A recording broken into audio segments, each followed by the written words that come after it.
Muy buenas tardes, Dios los bendiga a todos hermanos, bienvenidos al culto de miércoles de la Iglesia Encuentro con la Vida Merlo. Le damos la bienvenida a aquellos que están acá presentes, a aquellos que nos siguen por las redes sociales. Y bueno, hoy continuamos con el estudio del libro del Apocalipsis. Ya hoy vamos a estar viendo Apocalipsis 2 del 12 al 17.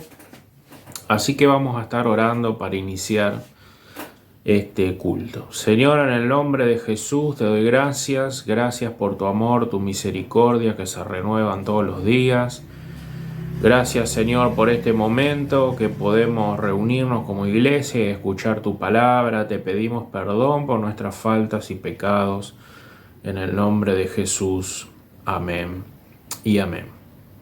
Bueno, vamos a ver un poquito de lo que estuvimos viendo, analizando en estos miércoles. Ya hace varios miércoles que empezamos con este estudio del libro del Apocalipsis, y lo que estuvimos viendo es que Cristo reina. No es que Cristo va a reinar cuando Él venga en su segunda venida, sino que Él ya está reinando. Y el primer movimiento que vimos de este reinado de Jesús es su primera venida a este mundo. Jesús acercándonos ese tabernáculo de carne y hueso acá en la tierra, morando con nosotros. Vimos también que Jesús murió, resucitó y que hoy está sentado a la diestra de Dios, y Cristo de ese lugar dice la Biblia que está reinando, y como vimos el miércoles pasado, lo hace a través de ¿qué? De sus reyes y sacerdotes, y con el poder de las llaves del reino de Dios y de la espada de doble filo que simbolizaba, habíamos dicho, la palabra de Dios. ¿Qué hace con por intermedio de la iglesia y por intermedio de las llaves del reino y de la espada de dos filos? Extender su reino. Vimos que el reino de Dios no es político, vimos que el reino de Dios no es económico, vimos que el reino de Dios no se manifiesta en la prosperidad, sino que ese reino se extiende ¿en dónde? En los corazones, en el interior de las personas, haciéndoles ver que necesitan un Salvador, un mediador entre Dios y los hombres. Habíamos dicho también que este movimiento lo hacía Dios. ¿Por qué? Porque siempre fue la idea desde la creación del hombre de poder morar, de poder convivir, de poder tener una relación con nuestro Dios creador. En definitiva, Dios morando con el hombre.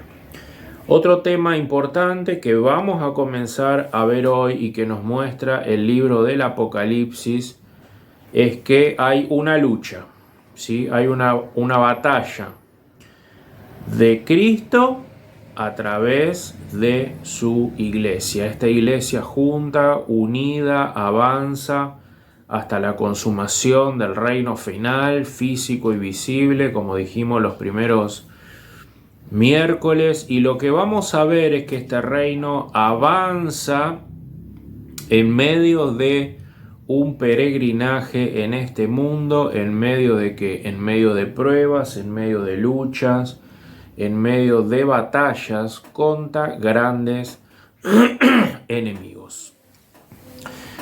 Pero que hay que tener algo muy en cuenta, muy importante, que esos enemigos ya han sido derrotados, ya han sido vencidos. Por lo tanto, el poder de las llaves del reino, que es la palabra de Dios, son para destruir la mentira, la oscuridad, el engaño de Satanás. Esta abre el reino de Dios al mundo, a los hombres en oscuridad, en pecado. Pero también habíamos dicho el miércoles pasado que esta llave y este reino de Dios también es cerrado para aquellos que rechazan la verdad. Así que con esto en mente vamos a leer ahí Apocalipsis 2 del 12 al 17, dice así la palabra del Señor. Escribe esta carta al ángel de la iglesia de Pérgamo, perdón. Este es el mensaje de aquel que tiene la espada aguda de doble filo. Yo sé que vives en la ciudad donde Satanás tiene su trono, sin embargo, has permanecido leal a mi nombre. Te rehusaste a negarme aun cuando mi fiel testigo Antipas murió como mártir en medio de ustedes, allí en la ciudad de Satanás. Pero tengo unas cuantas quejas en tu contra. Toleras a algunos de entre ustedes que mantienen la enseñanza de Balaam, quien le enseñó a Balac cómo hacer tropezar al pueblo de Israel. Les enseñó a pecar, incitándolos a comer alimentos ofrecidos a ídolos y a cometer, pecado sexual. De modo parecido, entre ustedes hay algunos nicolaitas que siguen esa misma enseñanza. Arrepiéntete de tu pecado o de lo contrario vendré a ti de repente y pelearé contra ellos con la espada de mi boca. Todo el que tenga oídos para oír debe escuchar al Espíritu y entender lo que Él dice a las iglesias. A todos los que salgan vencedores le daré del maná que ha sido escondido en el cielo y le daré a cada uno una piedra blanca y en la piedra estará grabado un nombre nuevo que nadie comprende aparte de aquel que lo recibe. Amén. ¿Cuál es la razón por la cual nosotros hoy vamos a comenzar a ver la iglesia de Pérgamo, si hay otras iglesias anteriores en el libro de la Biblia? Es porque esta iglesia encapsula todas las características y todos los errores que se repiten en el resto de las otras iglesias. Fíjense ya desde el versículo 13 en el libro del Apocalipsis, ¿no? Vemos lo que el Espíritu Santo nos quiere mostrar. Dice: Pérgamo, asiento de Satanás o trono de Satanás, dice otras versiones. Y acá los estudiosos de la historia, ¿no?, cuentan que esta provincia de Pérgamo fue una de las más importantes en el Imperio Romano en el segundo siglo. Una zona muy rica y próspera, y se convirtió en el centro del culto al emperador romano. Otro de los cultos paganos que había en ese lugar era la adoración a Zeus, dice la Biblia. Dicen los estudiosos, el dios del trueno. Y dice que ahí se ofrecían sacrificios, ¿no?, a los dioses del Olimpo. Otro templo ubicado en ese lugar, en esa ciudad en Pérgamo, era la adoración al dios Asclepio, dios de la medicina, donde en este lugar también dice que se hacían sacrificios y había un sector como un cuarto, ¿no?, muy grande, donde estos hombres se acostaban a dormir entre serpientes, y dice que cuando despertaban tenían revelación de estos dioses para la sanidad. Otro culto que había en ese lugar en Pérgamo era al dios Dionisio, el dios de las fiestas, ¿no?, donde había excesos de vino, orgías y demás desenfrenos. Había otro altar también de la diosa Atena, dios de la sabiduría, diosa de la guerra. Y así Pérgamo era el centro de la adoración pagana, y por eso este lugar es llamado por el Espíritu Santo asiento de Satanás. Pero no solamente era llamado así en su parte, digamos, exterior o regional, sino que también se había metido esta adoración pagana dentro de la iglesia. Y es importante que nosotros como cristianos podamos venir a analizar y a profundizar esta iglesia de cómo Satanás busca sentarse e influenciar y atacar a la iglesia desde adentro. Satanás está afuera, como lo vimos recién, pero también él está desde adentro tratando de penetrar, tratando de ganar acceso, ganar influencia, ¿no? Y dice la Biblia que él estaba acá en Pérgamo. Y lo que nos podemos preguntar ante esta narrativa de la Biblia es ¿cómo es que Satanás estaba en Pérgamo? Vamos a ver y analizar hoy que Satanás tiene sus estrategias, sus fundamentos, donde luego de instalar esos argumentos, desde ahí comienza a destruir. Vamos a ver que estos argumentos de Satanás son los principales, donde él comienza a operar en los seres humanos y de ahí se disparan todo el resto de argumentos que vamos a estar viendo a lo largo del libro del Apocalipsis. Dice el versículo 14 de ahí Apocalipsis 2, vamos a ver la primera doctrina diabólica. Dice, pero tengo unas cuantas quejas en tu contra, toleras a algunos de entre ustedes que mantienen la enseñanza de Balaam. ¿Qué era esta doctrina, esta enseñanza de Balaam? Balaam fue un profeta del Antiguo Testamento, dice la Biblia que fue contratado para maldecir al pueblo de Dios, a Israel.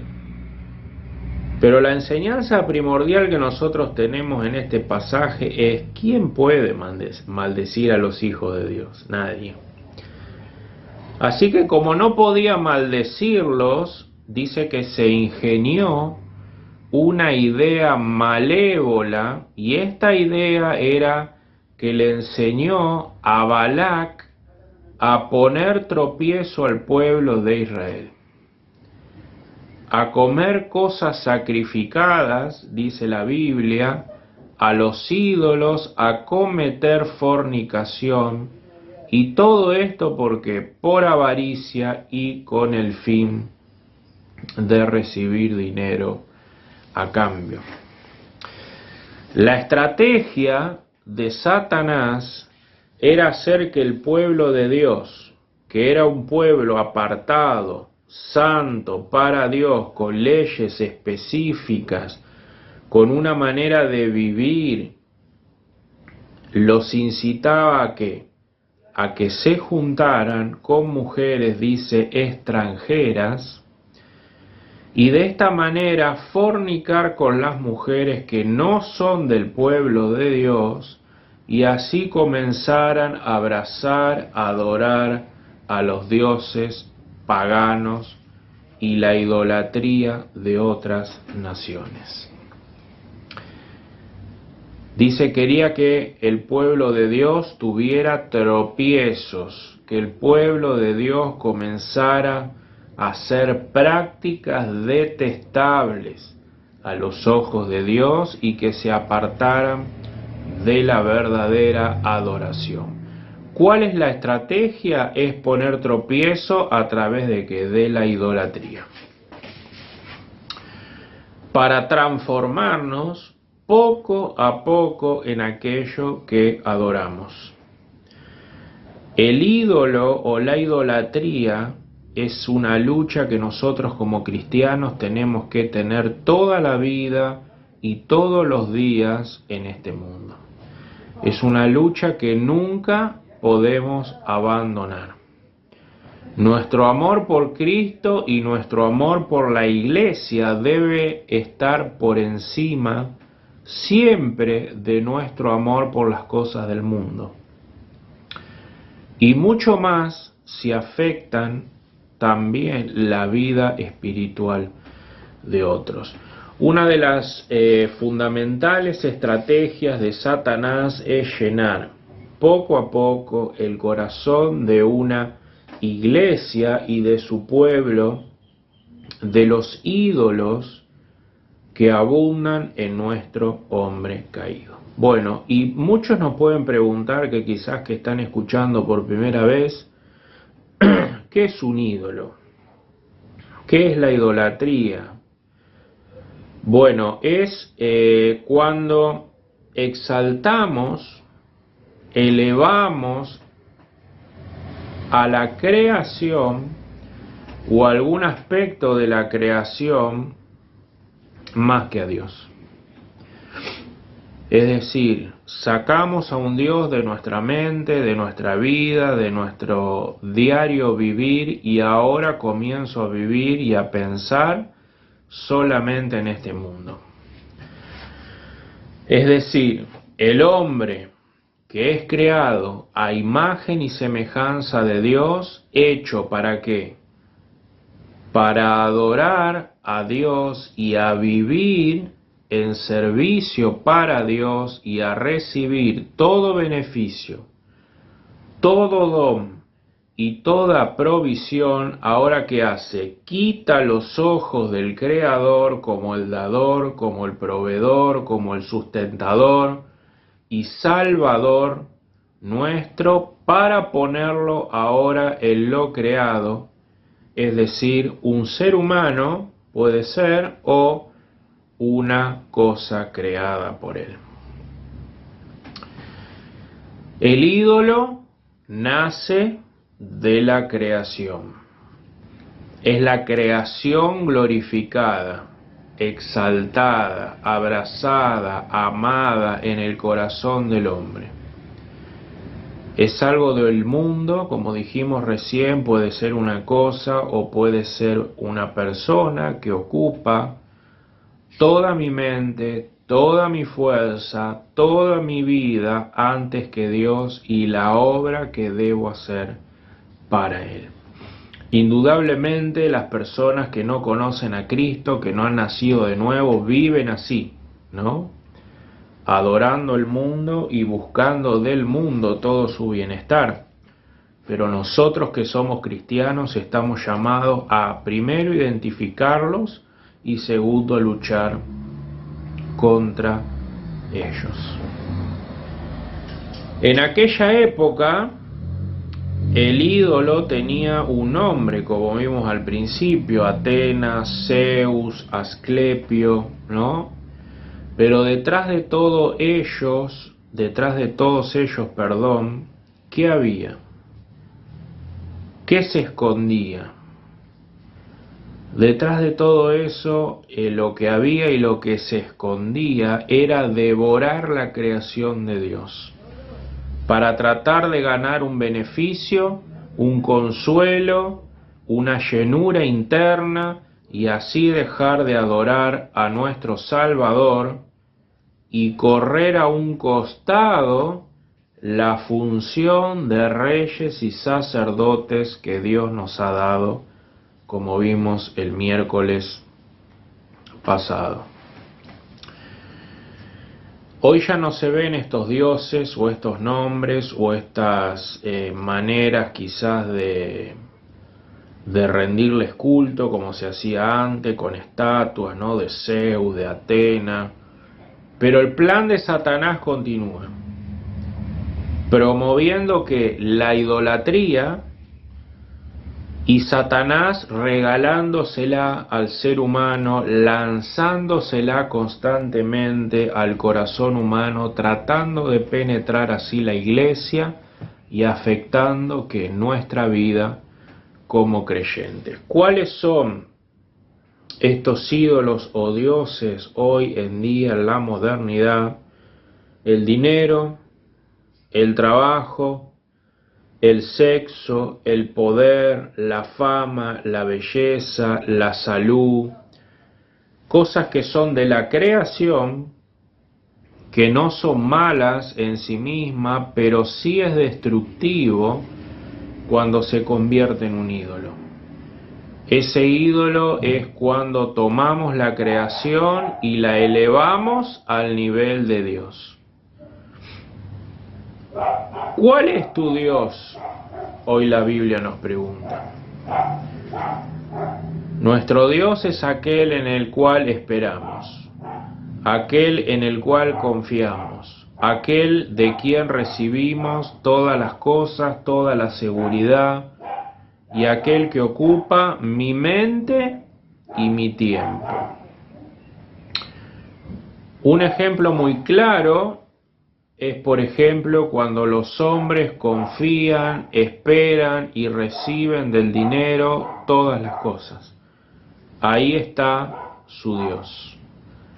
Pero el dinero no es malo en sí mismo, pero el amor al dinero es raíz de muchos males. El sexo no es malo, el deleite no es malo, la alegría no es mala en sí misma, son dones creacionales de Dios para poder disfrutarlos dentro del contexto bíblico y de cómo Dios quiere que los usemos, pero cuando corremos a eso, miramos a eso, dependemos de eso, más y más estamos adictos a eso, ocupa toda nuestra mente y todo nuestro tiempo con el fin de buscar ahí la felicidad, nuestra satisfacción, nuestra confianza, nuestra seguridad y sentido de la vida, el asiento de Satanás ha quedado entronado. Este problema no solo nos corre de la adoración verdadera, de la gratitud de lo que Jesús hizo por nosotros, sino que nos corre de la comunión que constante y consciente en nuestra mente de que Jesús está ahí al lado nuestro en cada momento de mi vida. ¿Para ahora qué? Para ahora reemplazarla por un ídolo. Este ídolo no solo corre a un costado mi comunión con Jesús, sino que también nos corre de nuestra labor de reyes y sacerdotes de Dios, es decir, de la predicación del Evangelio, del amor al prójimo, para ahora correr y vivir para el ídolo que hemos creado. Hermano, estos son los fundamentos del ataque satánico, la idolatría que nos lleva a la mundanalidad, es decir, a desear las cosas del mundo, y luego que la fornicación o la prostitución, corriendo la adoración de Dios por el ídolo. Y yo quiero hacer hoy una distinción, ¿no? Sobre el mundo y los dones creacionales que Dios nos ha dado del mundo para poder disfrutar de este mundo creado, y la diferencia o el contraste, de la mundanalidad o el amor al mundo. ¿Cuál es esta distinción? Es que se puede disfrutar de la creación de Dios, se puede disfrutar de la vida que Dios nos ha regalado, pero cuando eso se transforma en un amor que es controlado por las pasiones desordenadas de los ídolos de la creación, y a los cuales también los exaltamos, es decir, ocupan más lugar que las cosas del Señor, provocan ahora de una manera desesperada que queremos salir a consumirlos, a tenerlos, a devorarlos. ¿Para qué? Para poder encontrar satisfacción en esta vida. Comienza ese ídolo a volverse en una adicción. Por lo tanto, el ídolo en la carne, que es influenciado por Satanás y su tentación, nos va a llamar más y más a depender de Él. De la sensualidad de los sentidos, de la sensualidad de lo que podemos consumir, de lo que podemos ver, de lo que podemos experimentar, de lo que podemos sentir, de lo que podemos tocar y, muy importante, de lo que podemos acumular. Y hay algo muy importante que nos muestra la palabra de Dios y muy particular que hace el ídolo, es que nunca es suficiente. Cada vez necesitamos más, más y más. El ídolo demanda más y más y más. Cada vez más cantidades, cada vez más tiempo, cada vez más ocupación en mi vida. Los fundamentos de Satanás son la idolatría, que siempre va asociada, conectada a la mundanalidad o la satisfacción creciente de consumir el mundo. ¿Para sí qué? ¿Para lograr qué? Para separarnos de la alabanza de Dios. ¿Y cuál es esa alabanza? Poder meditar, poder hacer mío, poder todos los días dar gracias, sacrificios de alabanza por haber recibido una salvación tan grande y tan inmerecida. El ídolo provoca la pérdida de mi comunión con Jesús para ahora cambiarlo por las cosas de este mundo. Así, rendirle culto, es decir, dedicarle no solo mi vida entera, sino también todos mis pensamientos. Y esto provoca que nos apartemos ¿de qué? De mi labor como rey y sacerdote de Dios, y ahora dedicar mi vida en la pérdida de mi tiempo, de mi ser y de mis días para el ídolo que ha sido creado en mi corazón. Hermanos, este es el primer engaño, la primera doctrina que vamos a estar viendo del engaño de Satanás, la doctrina de Balaam. Vamos a estar viendo el miércoles que viene cómo también el diablo o Satanás opera con otra doctrina que se llama la doctrina de los Nicolaitas. Y vamos a ver cómo de estas dos doctrinas se separa todos aquellos engaños que Satanás nos quiere influenciar en nuestra vida para poder corrernos de la adoración verdadera, poniendo tropiezos con cosas de este mundo para que las adoremos, para que dediquemos nuestro ser, nuestra mente y nuestra vida a estas cosas creadas. Hermanos, estamos llamados a luchar, a estar atentos, a conocer cómo el diablo opera en este mundo. Esos ídolos vienen a través de la televisión, de la radio, de malas influencias. No queremos decir que no se puede ver televisión, un programa constructivo, un programa de radio que me ayude a crecer en mi fe, en mi santificación, en mi comunión con Dios. Pero cuando eso se transforma en un ídolo y pierdo completamente la visión de lo que soy y por la cual Dios me ha salvado y mi función en este mundo como rey y sacerdote, ese ídolo me ha dominado. Ha consumido mi vida y poco a poco me está destruyendo. Vamos a orar por esta palabra para que esta enseñanza y el poder de la palabra de Dios nos nutra y podamos estar atentos en este mundo y a los engaños de Satanás. Señor, en el nombre de Jesús te damos gracias. Gracias por esta enseñanza, gracias por tu palabra que nos nutre, que nos da fuerza. Señor, bendice nuestra vida, Señor, que esta escritura quede arraigada en nuestro corazón, que haga raíces profundas, que podamos comprender, Señor, que somos hijos de Dios, nacidos de nuevo para alabarte, para glorificarte y para dedicarte nuestra vida a este servicio. a este servicio de compartir el Evangelio, porque es la verdadera vida. Es ahí donde se encuentra la plenitud de gozo, la plenitud de paz, unidos a Jesús, unidos a la vid verdadera, y de ahí poder desplegar los frutos del Espíritu Santo. Señor, bendice a mis hermanos, bendice a aquellos que nos ven, en el nombre de Jesús.